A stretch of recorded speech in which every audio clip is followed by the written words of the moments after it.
we're going to be talking about something that is going to break a lot of hearts.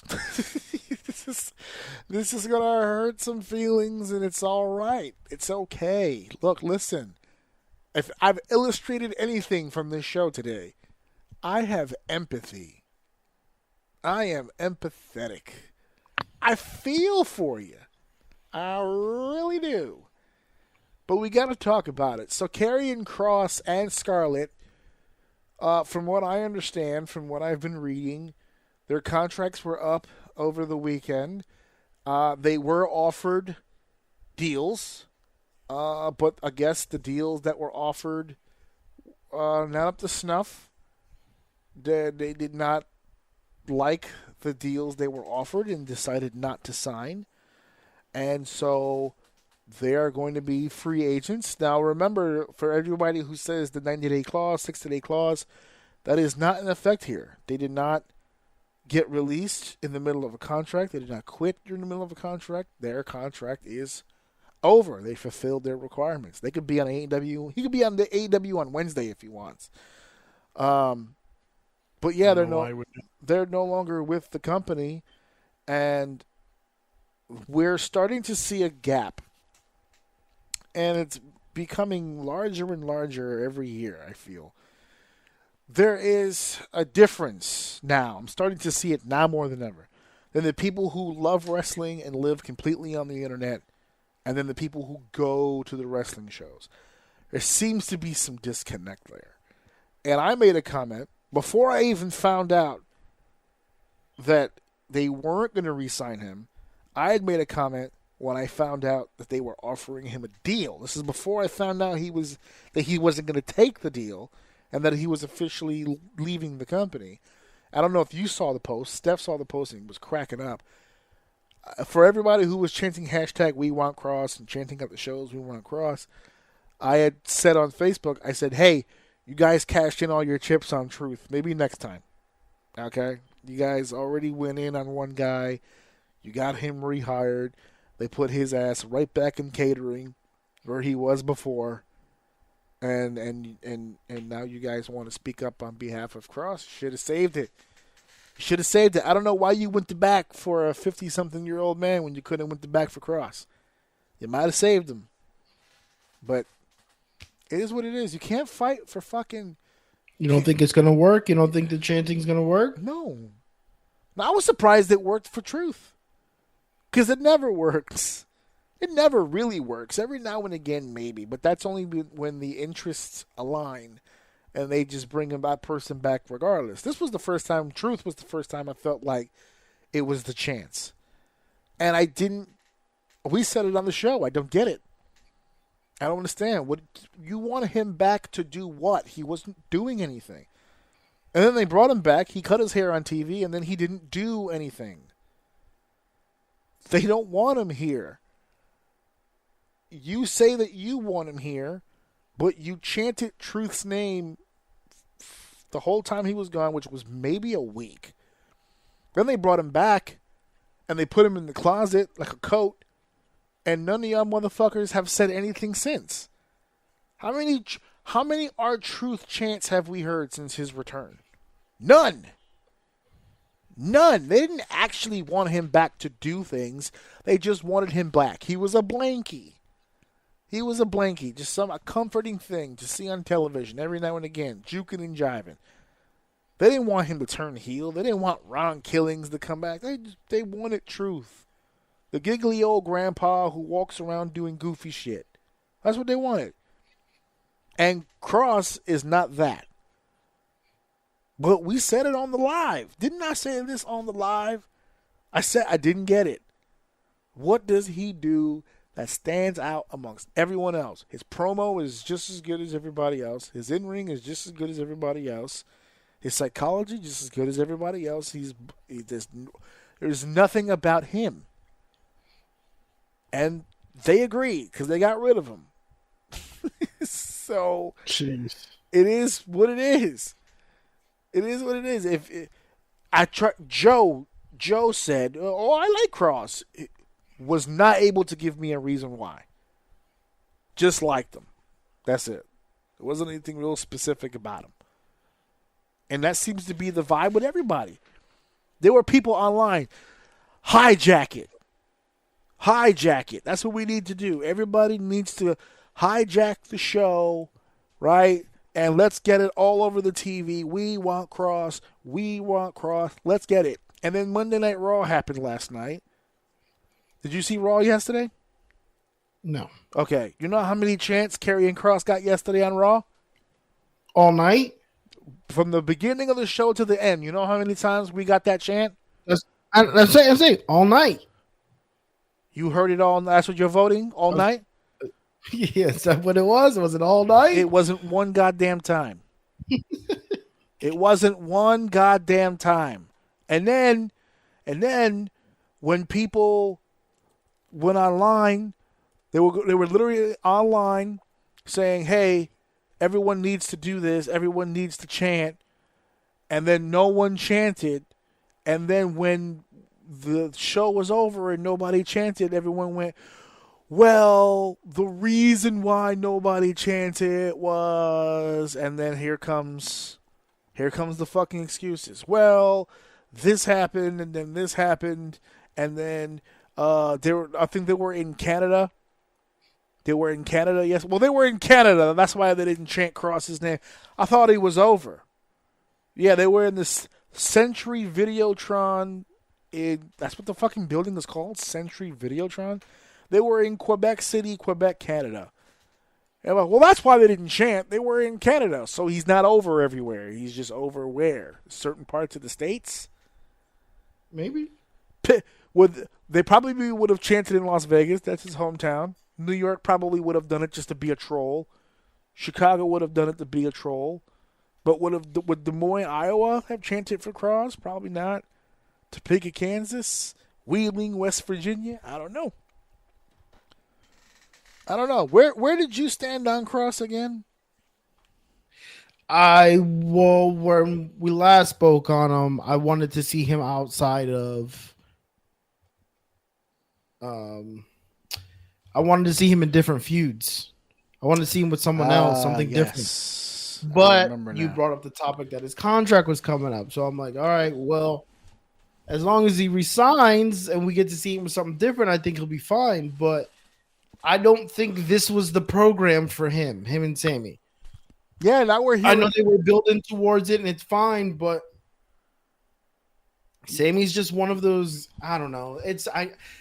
I rag on this guy all the time, and I really honestly don't like him. I just have fatigue with him, but I don't see Sammy as the guy who gets other people over because his gimmick is the underdog, and underdogs don't get people over. So I don't really see this as the feud to build him. I don't think this did anything for him. No. And now we're hearing from... I'm right? Because they didn't resign him. So yeah, exactly. There's your proof right there. They didn't have any... They did not want him there anymore. And I can only assume that the only reason they gave him a low ball offer at all was to acknowledge the chance. And if they lowballed him, enough of a low ball for him to turn it down, because according to him, even now as we speak, he still wants to be in WWE.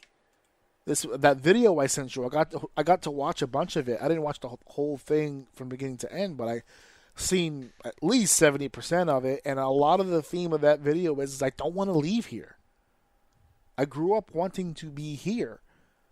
So if someone wants to be there, the only way that I would see WWE giving him a lowball offer is if they really, really don't want him there. And the only reason I could see them not really, really wanting him there is if he's not getting the opportunity that he wants and he's making them fucking miserable because of it. I could see it where he's just every day with a fucking attitude because it's just like... Thinks he's a top dog, but he's not earning the top dog spot. It's not really about earning the top spot because if you look at just solely work and the response from the audience, he's at least earned an opportunity for a chance to prove it. So as evidence of this, Logan Paul on his podcast stated that he was shocked by the lowball offer because Logan had thought that Karrion was on a roll, and if everybody remembers correctly, before they sicked Kross on Sammy, Kross was talking and feuding with AJ. and they were having killer matches, no pun intended. And Logan had said that he was asked and had no problem with the AJ Logan Paul match at WrestleMania being a triple threat with Karrion Kross. Because remember, that's also Karrion's hometown. It was like, this is going to be great for the match. They said no. And he wasn't even booked on the show at all in his hometown of Las Vegas. So they didn't, all the evidence points to they did not want him there anymore. And the only reason I could see them having a commodity like that, with that look that they've invested in before, in front of these audiences that apparently are very vocal about wanting to see him, the only way that I could see, because I've seen this before. You know where I've seen this before? This is the treatment that Punk used to get back in the day. Punk would go out there, he'd kill it, great promos, great match, buried every single fucking time. And the reason for that is because he would rub motherfuckers the wrong way. He wouldn't shut the fuck up about where he feels he should be positioned. And I still say to this day, and I dare anybody to prove me wrong, that promo that Karrion Kross cut after WrestleMania, the one that went viral, where he was cussing and he called himself Killer Kross, like he was trying to have a pipe bomb moment. That was him on some third-party show, not affiliated with WWE. He was trying to have a viral moment. And for most people, they looked at that and they said, oh, that's his pipe bomb moment. I'm becoming a fan. That's great work. I feel in my gut that WWE officials saw that and said, done. He went rogue. Finished. He went rogue. Say what you want about Punk's pipe bomb promo. It was part of the script. They factored it in. Steve Austin's promo, they factored it in. Triple H's promo, they factored it in. Every time some guy on the program had a moment where you think The Rock's promo, any one of those standout moments that you think was a shoot or, oh, he's going off script, I promise you, even though the words might be off the top of their head, WWE planned on that. It was part of the program. It was part of the plan. He did this shit on his own. And the shit that he did on his own was basically, essentially taking the company to task simply for not booking him on a show in his hometown. Yes, it's WrestleMania, but it's still his hometown. He felt he should have been on the show, if for no other reason, just because of his connection to that city. And that's, I've been telling people, in my eyes, that was the end of him in WWE's mind. We can't control this guy. He keeps running his fucking mouth. So that's it. We're not gonna invest in this guy at a top level when we can't trust him. We don't know that if we give him the ball and say, here, we'll put you on top, and the minute that we decide, okay, we're gonna switch off, put somebody else on top, bring you back a few steps, that he's not gonna fucking have a tantrum about it. Because that's what that promo really was. It was a tantrum. That's what it came across as to some people. He went off script. He did his own thing, and there it is. In my eyes, I feel like he was done then. It was the fan. It was the fan support that kept him afloat in that contract all the way to the end, and then to give him a lowball offer, they didn't want him there. So now here's the opportunity, right? He's such a fucking creative genius. Let's see what he comes up with. Because anywhere else that he goes, aside from TNA, and he's not going to TNA. TNA is not going to sign him based alone on WWE's relationship. They're not going to ruin their relationship with WWE for fucking Karrion Kross. It's not going to happen. So wherever he winds up, he's going to have creative control. So let's fucking see it. That's all I'm saying. Mm-hmm. I've put that out for every superstar that left WWE. Everybody pitched a fit. Why they fired Dakota Kai? They didn't want her anymore. This shit is not entitled to you. I know that you work hard to get to WWE, and I've met people who've done the grind and got there to the WWE. I've met a bunch of them. And all of them will tell you the same thing. You work hard to get to WWE. But when you get to WWE, you try to make as much money as you can while you're there, because it will not last forever. It's not your job for life. simply because you earned the opportunity to be there the first time. You have to plan for when it doesn't work out, because it won't. It won't. Not everyone gets the retirement match. Not everyone gets the retirement tour. Not everybody is John Cena. You go to WWE, you work as much as you can until they are tired of you, and then they get rid of you. That's every fucking place ever. You're not entitled to be there just because you made it. So he's going to have an opportunity. We've had people leave WWE and do a good job, and then we've had people leave WWE and because they made the right choice. They have all kinds of talent in the pipeline. They don't need anyone. I can name maybe 6 people off the top of my head that are key players that I'm pretty sure, push come to shove, they're going to want to do everything they can to keep them. But outside of that, the rest of the 180 people that are on the roster, you could be gone tomorrow, bro, with no reason. Because some of these people that got released, they'll tell you, I was shocked. I was just in the main event like yesterday, and now I'm on the unemployment line. I don't know what the fuck happened. Is what it is. It is what it is. Karrion Kross and his wife, Scarlett, great package. They'll make money somewhere. They'll fall on their feet. But it is what it is, man. You can't just continuously keep living your life thinking, all right, I made it. That's it. It's like sports, too. How many people you've seen, they bust their ass to get to the NFL or get to the NBA, and they're the best at what they do at every level they go to, and then they go to the NBA or the NFL or NHL or whatever, and they're like the 11th or 10th guy on the roster. And then they become journeymen. Next thing you know, it's 5-6 years in their pros, and they made a couple $100,000, maybe $1 million or $2 million, and that's it. They're done. They become fucking real estate agents after that. That's what it is. They were good enough to get to the show, but they're not great enough to be at the head of the show. It happens. There are more people who failed in WWE than people who succeeded. You're not in bad company. A lot of great people. A lot of people who transferred, who were big stars in other companies who came to WWE and couldn't do it. Diamond Dallas Page is like a 4-time world champion in WCW. He was a European champion in WWE. It happens. It happens. Yeah. It's not guaranteed to anybody. It just is what it is. I wish them the best of luck.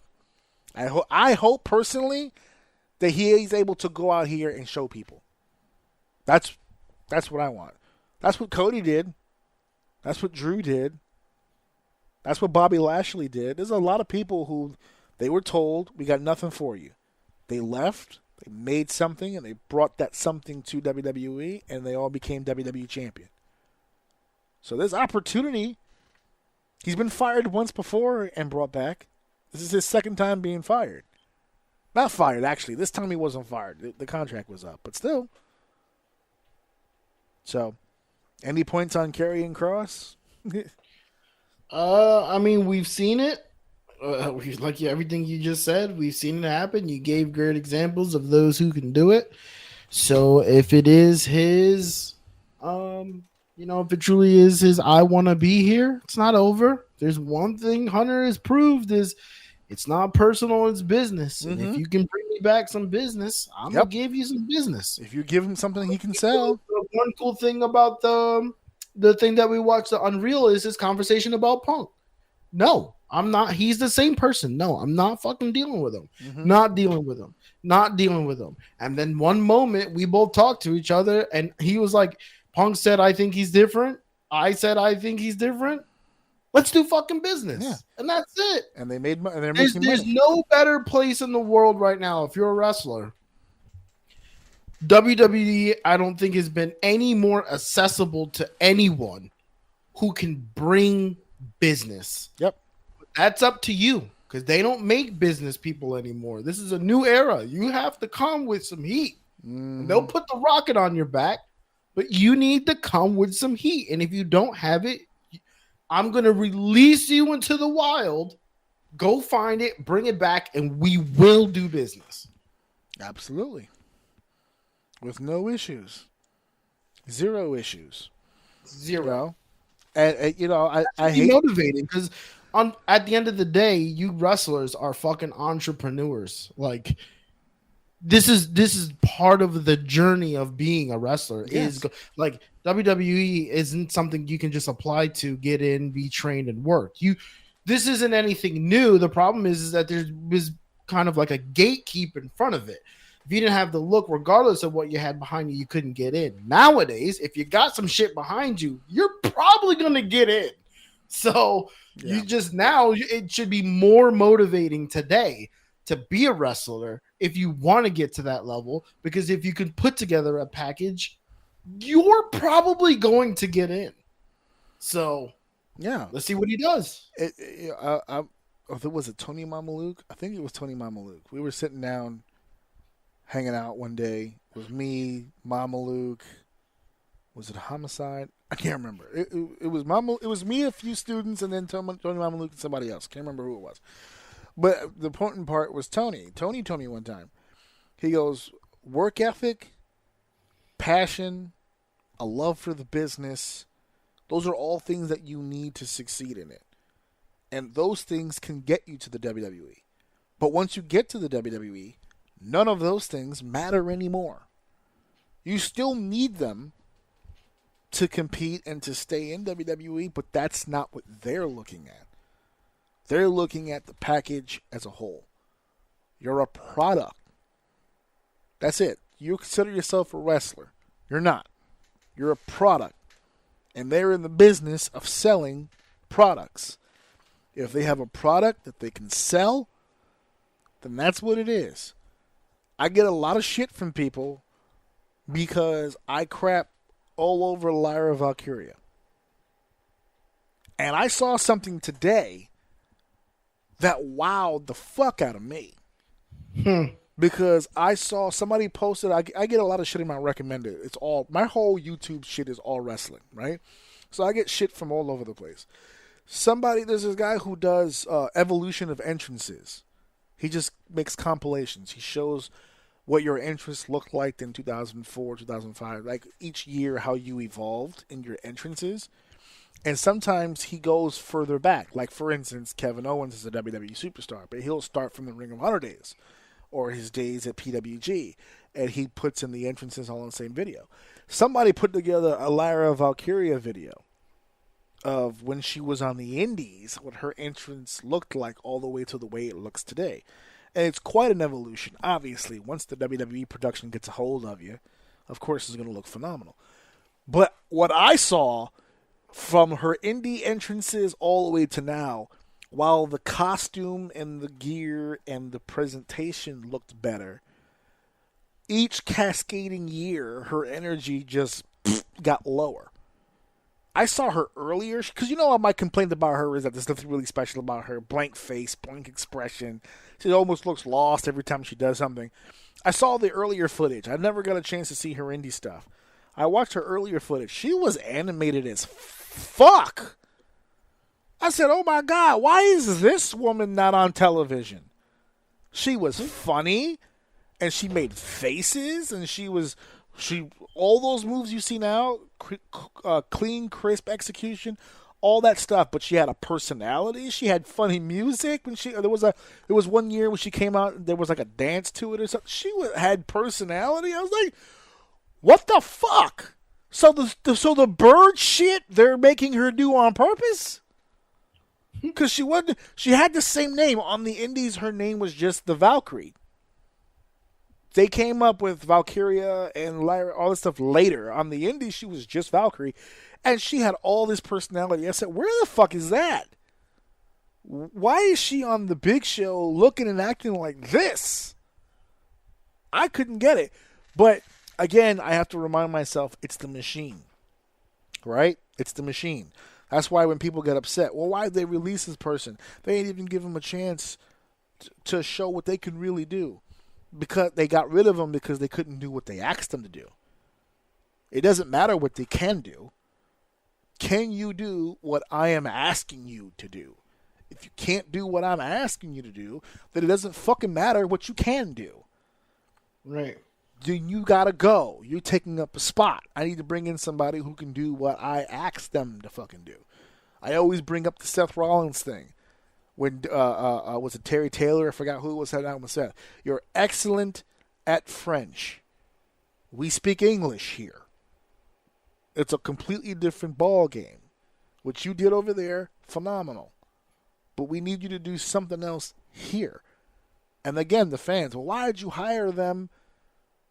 You saw what they did over there, you hired them, and then you brought them in here to do something else. Why is that? Because what I saw them do gave me an idea of what they could potentially do with something I want to do here. That's why I hired them. And then I hired them and found out, oh, they can't do this. So then I got rid of them. But they're so good at this, I don't give a fuck. I got 6 guys that do that already. I need him to do this. If he can't do this, then he doesn't belong here. And that's why I think it was Jericho. Jericho said that a true talent is the talent that can do anything. Anything. Not something really, really good. Everything. You can put him in any spot and it works. Think of all the praise that we give people like Seth Rollins and all the top guys, right? A little comedy, a little seriousness, a little drama, a little intensity, a little anger, a little happiness. They're all over the emotional spectrum. So you can plug them in different places. If all this quote-unquote person does is wrestle good, it doesn't help anybody. Helps nobody. So Karrion Kross is going to go and do his thing. I support everything that he's got going on. It looks like he's got a hell of a chip on his shoulder. He looks pissed. He looks motivated. Good. Channel it. Let's see what you got. Make these motherfuckers. Because I'll tell you what, they didn't fire him this time. I keep saying that. They fired him the first time. They let his contract expire the second. If he was to do something to get rehired on the third, Jesus Christ, give this man the belt. Because he is busting his ass. He is trying so hard. But let's see what he does. Let's see what he does.